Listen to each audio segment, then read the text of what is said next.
Okay, so good morning.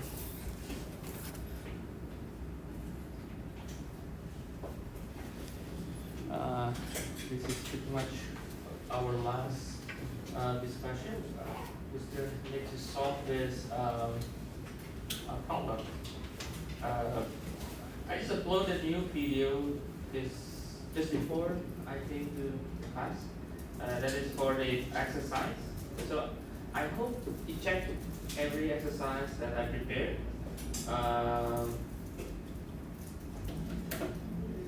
If you have maybe another source from websites or you have the textbook, you can check some of the exercise. Because I think we still in the textbook we are still in chapter 2. It's a lot of content in chapter 2, including the stress strain diagrams, the stress, strain, and there are much elaboration on that. Normal stress, shear stress, strain, and then the diagram, the safety factor and design. And now we still maybe 1 or 2 sections left for chapter 2. But my plan, at least for next 1 or 2 weeks from now, is maybe having a quiz. And I'm not sure whether the quiz will be like a visual offline quiz, or maybe I will prepare just like an online quiz. Just a few questions, maybe three questions. Because if you check and you try, like this one question, maybe it's just one question, but sometimes in one question you need to answer 2 or 3 questions inside this, and each question or each point from that question is taking maybe 10 to 15 minutes. Like for example, this question here. So we have a beam, or in the textbook you say boom AC, supported by a pin A with this diagram of pin, which means this is double shear, okay, double shear, and pin B, single shear, okay? And then it's made by steel. We have the sigma yield for the steel, okay? And then we have the pins for each A and B. They also have the shear yield. This is the yield stress. This is yield strain. Yield shear. Sorry, 330 kilopascal. And we have a design load, 22 kilonewton. Safety factor is 3. Now, if the width of the bar is 50 millimeter, this means the thickness BD. So we have the thickness BD. I try to make some illustration of the thickness, and then determine the required dimension of A and B. So within all this safety factor, so safety factor becomes our restrictions. So we are going to use this to find what is the actual load, all these actual loads, with the along this is going to be our yield, okay? And determine the required diameters. Okay, now how to start this? How to start to answer these questions? To start the questions, first is we draw the free body diagram. So I think it's best to take AC. Okay, it's our basis. So we draw AC.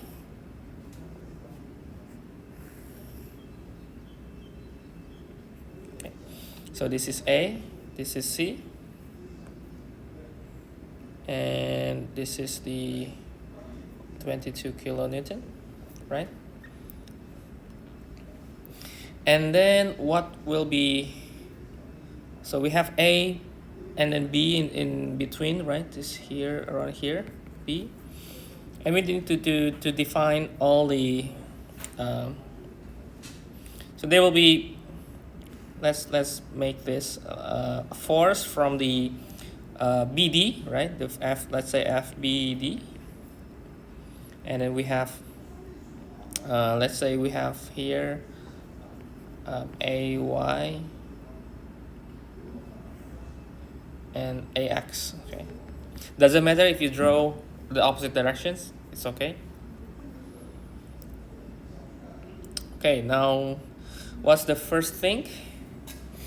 First thing is, I think for number A, I think no need to draw the diagram. I think we can try to make the safety factor. Safety factor is equal to the sigma yield over sigma allowable, right? So the sigma allowable is sigma yield divided by the safety factor. The sigma yield, what is sigma yield? Is 250. Safety factor is 3. So this will be 23, 3, right? So this is our sigma allowable.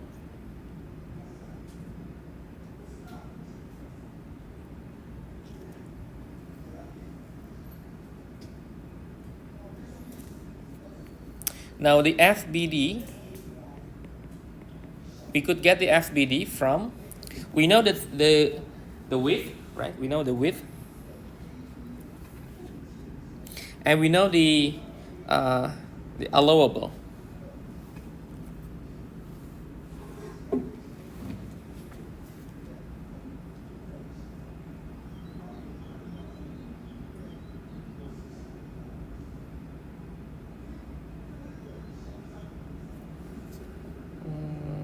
Do I miss something?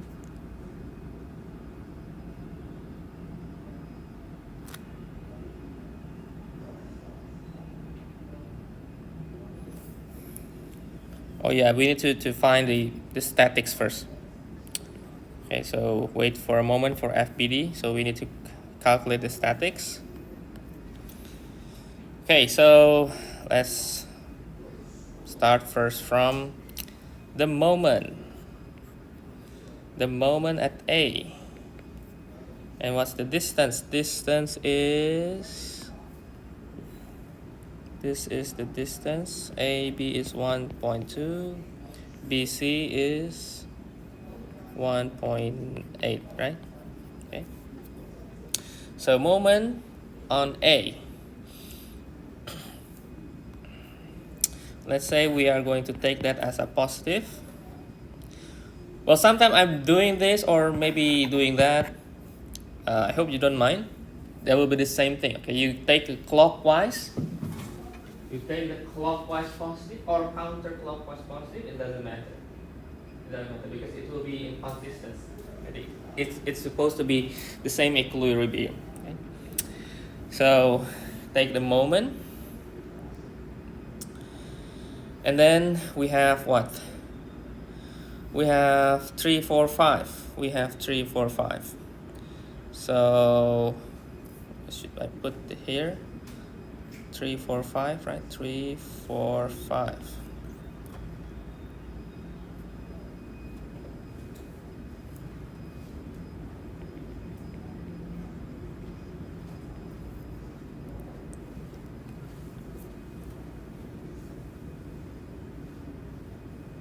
So we could take this 22 sine, right? Sine is what? 3 over 5.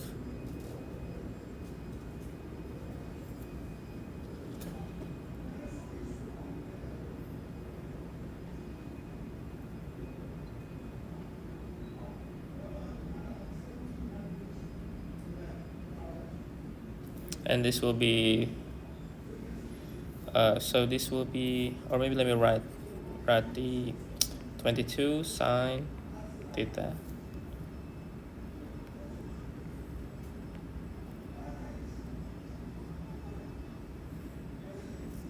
And that will be 22 cosine theta.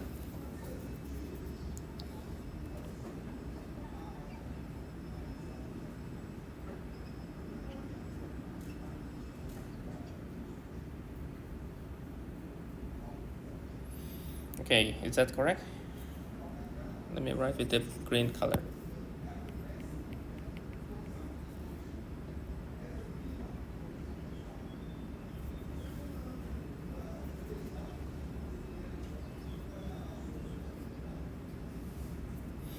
So the sigma moment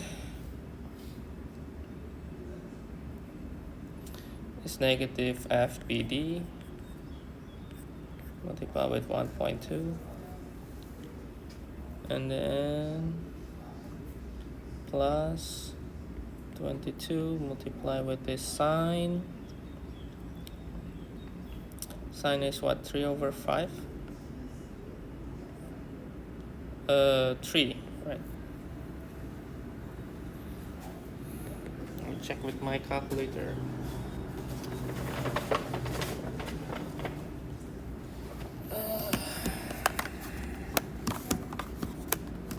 Nine over 5. It's supposed to be 0.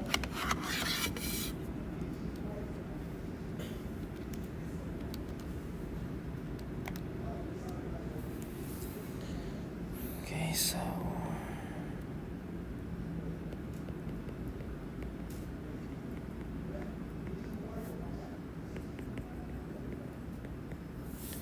this 5 by it's 33. It's 33, is that correct? Do I miss something? Hey, wait.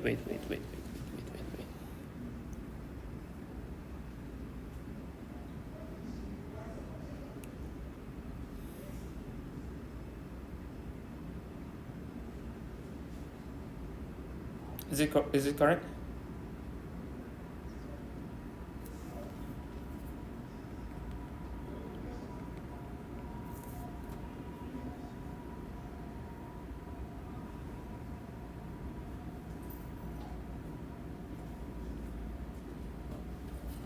Wait.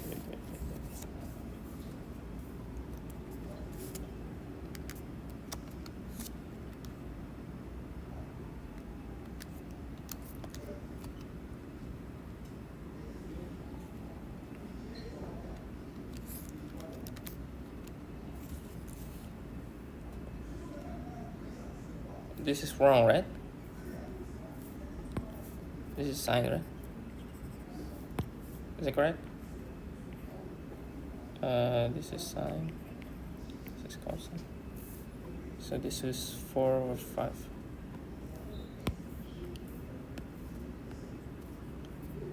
So this will be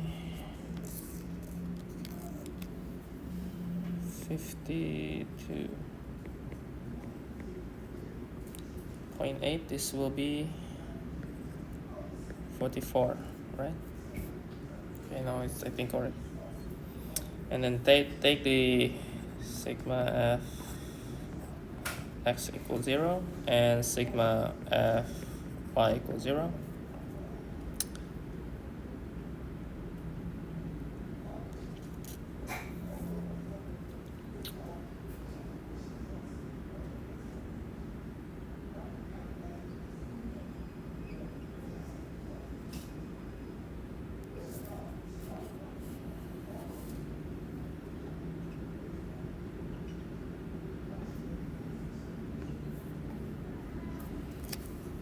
I think you could do the same thing. Either you could make all the components with the angle. So let's say this is going to be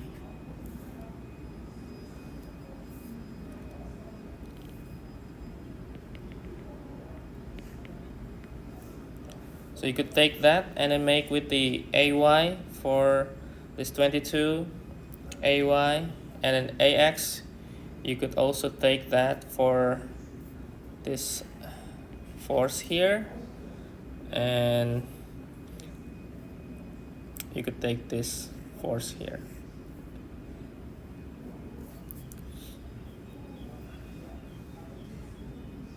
Or you could, maybe you could take the, you change this part into going to here and here, okay, using the confirmations.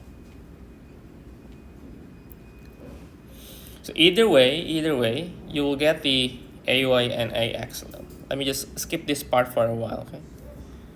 So you could first, make it into this plane, all the components of this can be like that, this blue color, okay? Or you could make all terms into this axis, okay, this axis. So you have two choices. You could have this as your axis, or this to check the x or y. Okay, I think that should be okay. Both will be resulting the same. So let me just skip that and give you the result. This is going to be the AUY is going to be 13 kilonewton, and this is going to be 27 kilonewton. So then we will get the results on both of this AX and AY. So we will get the magnitude,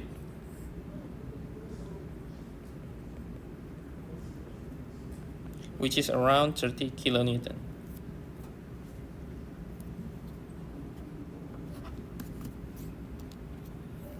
Let me check whether it's correct.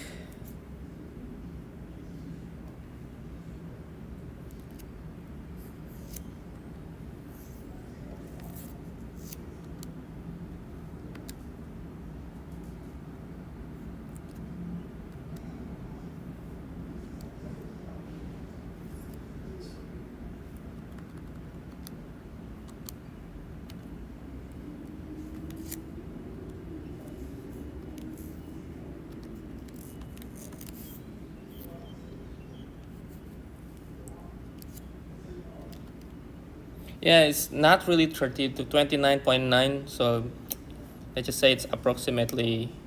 So I think 2713 will be also approximately on that number, but I think still okay. We can do roundings. Okay, that's the statics part. Okay, the statics part. And now continuing from the A, so we have the sigma allowable 83.3. So the FBD is equal to sigma allowable multiplied with the area of the BD. Okay, this is coming from the stress is always force divided by area. Okay, and now we can calculate how much the area will be. Is FBD divided by sigma allowable. The FBD we get is around 44.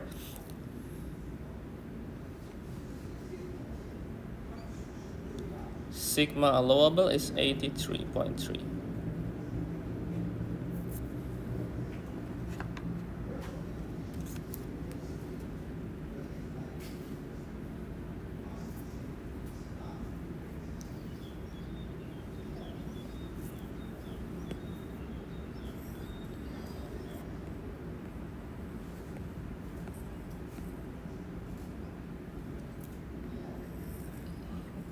Take this a little bit here, and the area for BD, remember it has a rectangular area.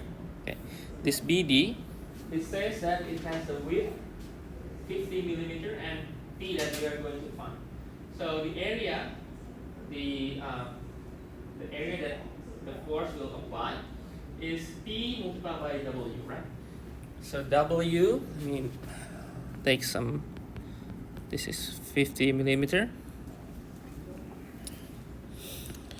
So the area, this area is 50T. Okay. So we could take that, and remember that is the 50 millimeter. So 50 millimeter, and then T BD. So this will be 44. So TBD, we could take that Let me count.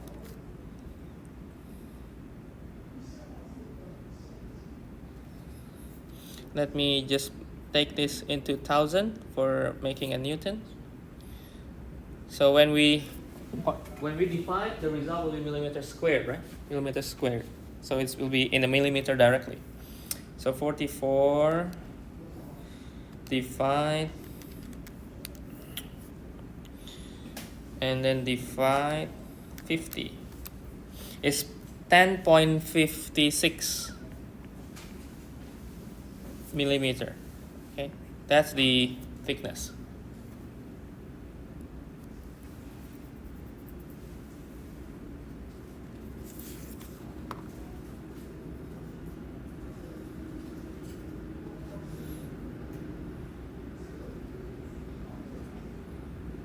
Okay, that's the first question. The second question, we are going to calculate the diameter for A and B.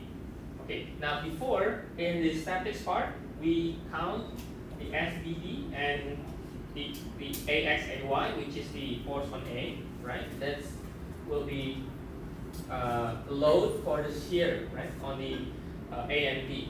The shear, remember, it is going to be the shear force B over A. We want to find A. Okay? We want to find A, and then later we find the diameter. Okay? I hope that makes sense. Okay? But I think the tedious part is, I think, the first one. As long as you draw this correctly, finding out all the components, the external force. Okay? As long as you did that correctly, I think you could answer the further questions. So this will be, I think, very tedious to make and very important. Very important. Okay, let's see the calculations. Okay, calculations. So the calculations for design. Let me write first. You can take a look later. So designs at A and B for the pins. Remember that we have the safety factor, okay, which is the sigma, or now it's the shear yield for the pins. Okay. Remember, our thinking from this question. Whenever we have the pins like this, any force that apply on this A and B, and eventually you see there's additional information about shear, right? So any force that applies on A and B, we assume that is the force that will apply to the shear. Okay? So any shear stress, then we need to calculate any external force that is applied to A and B, which means that the shear here is, we always need to remember that this will be V over A. Okay, depends on the single or double. Okay? Single is just like this. Double, then we need to divide by 2. Okay, this is for the single. For double, this is the result. Okay, so this is actually the key. Okay? So you could maybe, before doing the statics, maybe you could write this first. Okay? Write this first, so you know what you need to find. So first thing, in A, we are not sure what is the force, right? Here, what is the force? But we know that we need to know this V, because we want to know the area. The area will be our diameter, right? Diameter. Okay. Now we need to find the V. That's why we need to draw the statics, okay? To draw the free body diagram, and then calculate the force in A. Okay? Same thing with B. We need to know what's the force in B. Okay? And since it's a free body diagram and you know the applied force, then you could find using the statics. Okay? You could find using the statics. And then what else? Yeah, I think that's the idea of the question. The question is asking this and then asking this, the thickness here. Thickness can be, you could get this from you know the external force here, you know this the sigma allowable. Okay, and the key also important questions is the information on the questions provided that this is a rectangular. So this is rectangular tension bar. So it's tension, which means tensile, which means it's the normal stress. That's why we have the sigma here. Okay? So that's why we calculate the sigma yield. We find first with the safety factor. Right? We find first with the safety factor.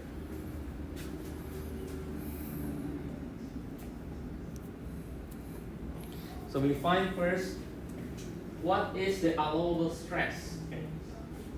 Remember, the safety factor means it's not the same with the yield. Okay?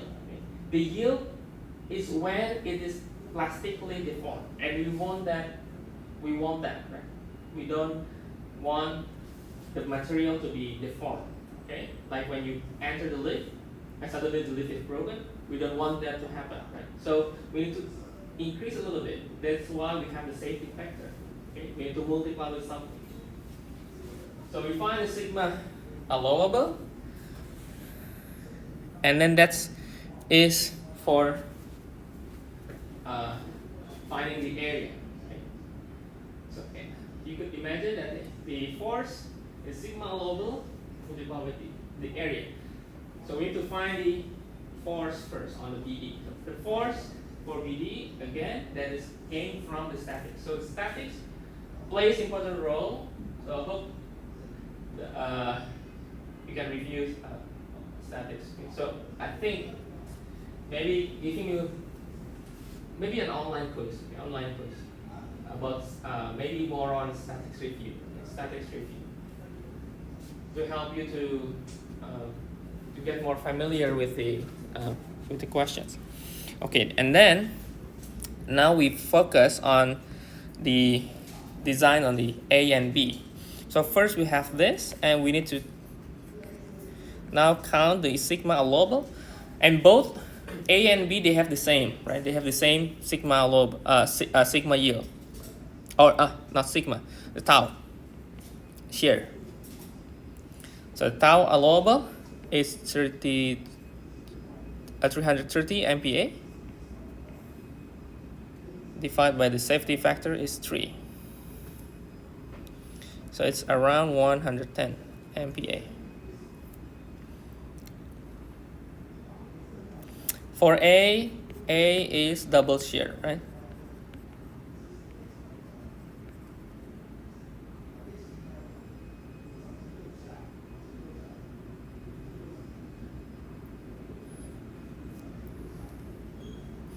We could take this 3 divided by 2A.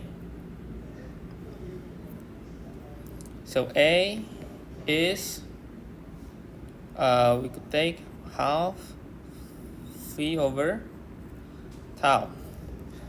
V on A, we count from the previous numbers, that is 30 kilonewton, divided by 110 MPa, or multiplied by 2. Okay.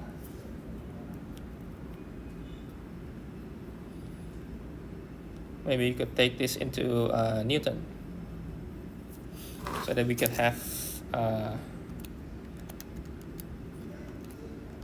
let's check 136.36 millimeters squared. That's the area, and the area is, we want to find the diameter, so divide by 4. So diameter is, so multiply by 4 divide by pi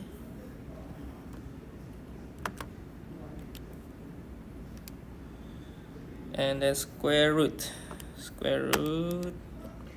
around 13.17 6 millimeter. Okay, that's A. B is single shear. So this will be the formulations. And A is the shear force divided by tau. B is, what is B? I forgot the number. 44, right? 44,000 divided by 110 megapascal. So 44. This is 400.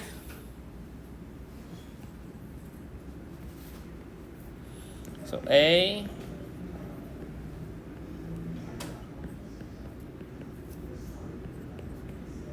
so dB is 400 multiplied by 4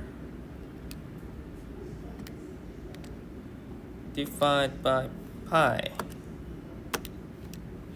Okay, and then square root the answer is around 22.56 millimeter. So that's it, the diameter that we need, so that we are still in the allowable design.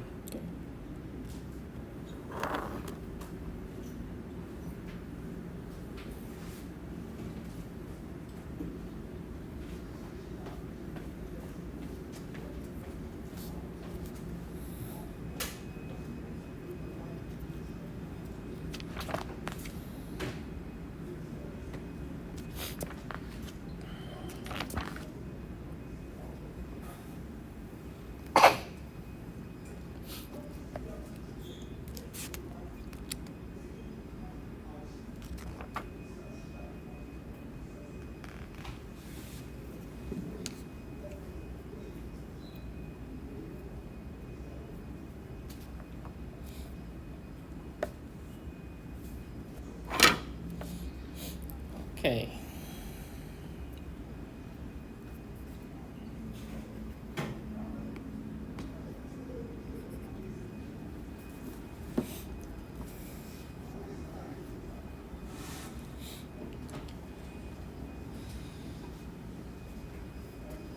So probably next week or next 2 weeks, I will prepare some quizzes.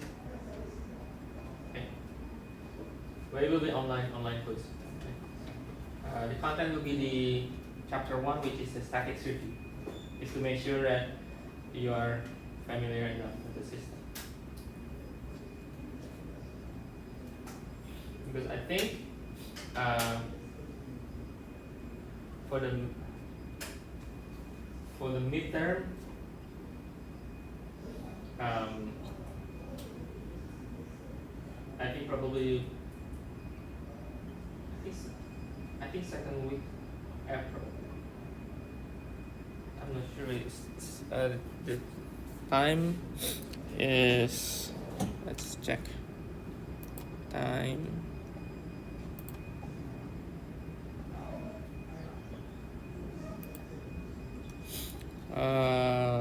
Yeah, maybe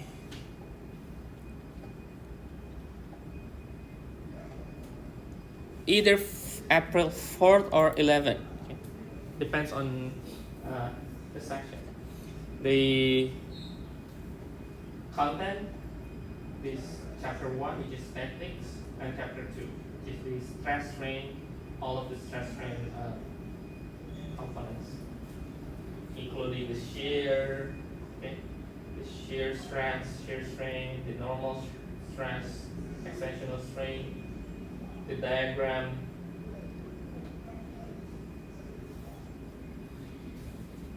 okay.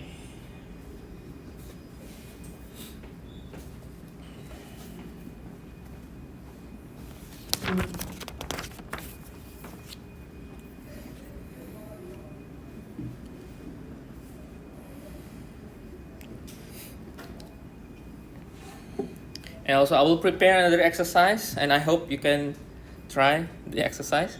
I know you maybe not have much time left for the exercise, but my suggestion is just try, because one question, like it is different from if you learn, like for example, like calculus. Some question like a very straightforward, and you could, if you like in the right direction, you could get the answer very fast, right? Well, sometimes maybe not, but if you get this straightforward question, maybe you get very fast. But here in our course, although you know the straightforward formula, you still need to write a lot of first you need to find the statics first, the equilibrium, okay? And then maybe there will be another accessories, another additional. Maybe there will be different materials, different modulus elasticity, right? And maybe it's also different shear, double shear, single shear, right? So there's a lot of like additional information. So even though you know how to solve, you need to still write a lot. So that's I think one of the difficulties. So you need to know how much time you need. Okay. What I would like to start now is the just a small sections on the Hooke's Law. Okay, so Hooke's Law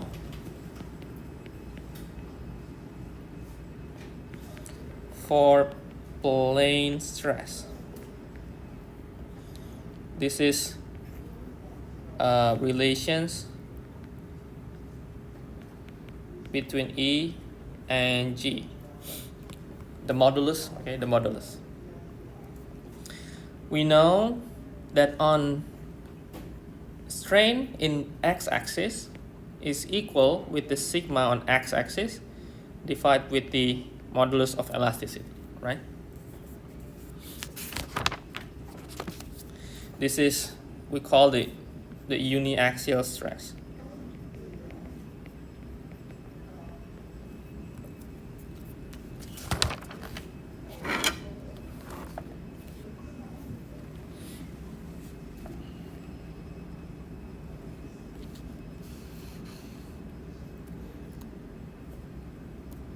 And then for the other axis,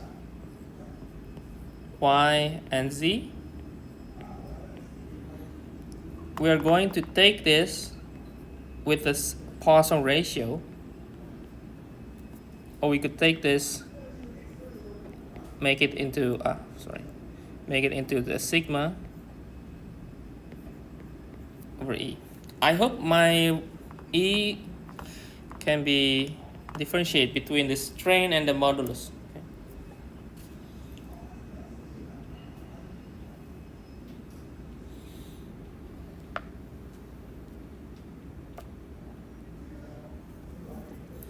This is the transverse strain.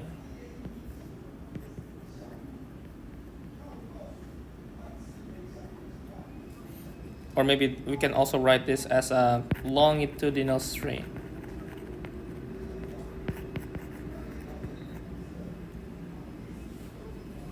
Okay, so because this is a transverse strain, different from the longitudinal, which means if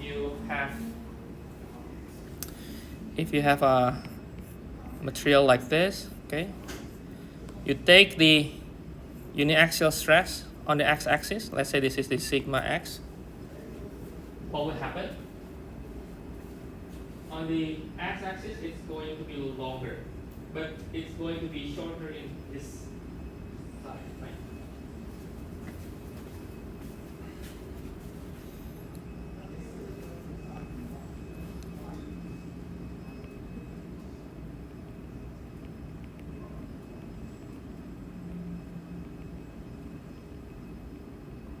Okay, I hope my drawing looking clear. This is to show you that there will be some additional length on the same axis, on the longitudinal axis, and then on the different axis, either y or z. We could, well, if this is going to be in y, maybe it's y, or if we have a different perspective, maybe it's z, a different angle. This means that both this we can relate with the this Poisson ratio. Remember, Poisson ratio is the ratio between the strain on the longitudinal and the transverse. transversal. Okay? That's the difference. So ratio on the strain on longitudinal and the transverse. Or you could write that the Poisson ratio is the transverse over longitudinal.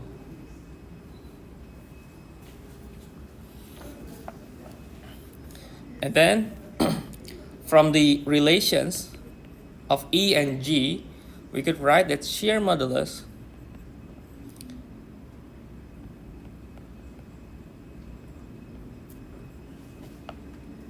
okay. Now I would like to add that this happen material need to be isotropic.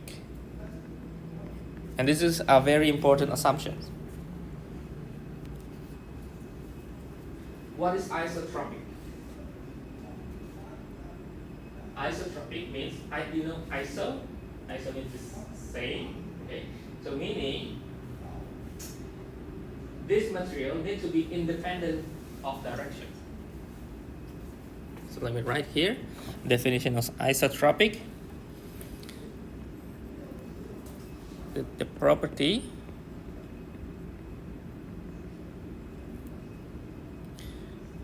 must be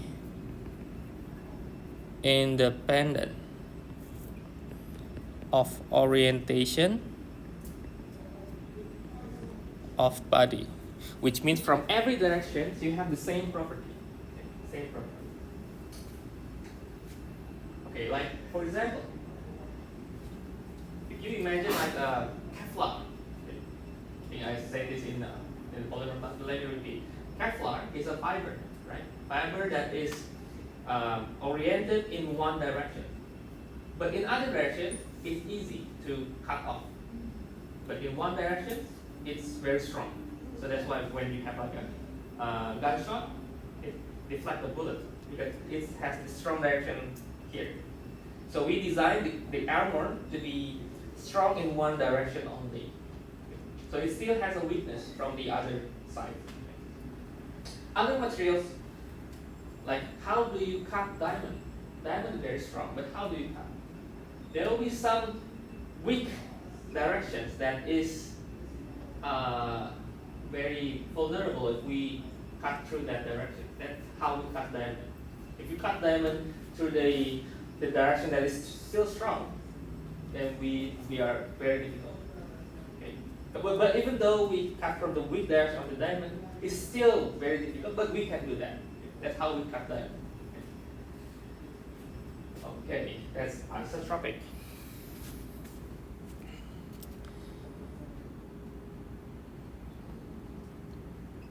Okay, I think we don't have much time, so I think I will be stopping until here. Okay, stopping until here.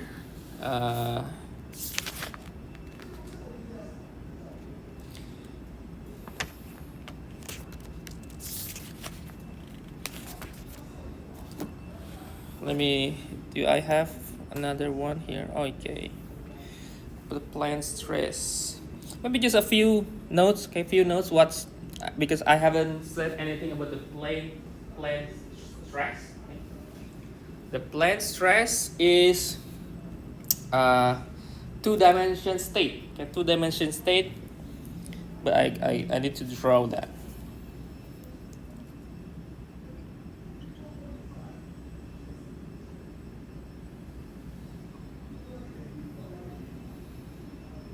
Okay. Now this is what we call the plane stress. Okay. The plane stress is when the sigma on the z is equal to other as well, and this is equal to 0. So it's a two-dimension state. Yeah, two-dimension state. So why we can make this happen, because we made assumption before that the material is isotropic, which is they are the same or they are independent on direction. So we could make the materials like in 3 dimensions and erase it one dimension. So we could make this into 2 dimensions. We could imagine this to simplify the calculation.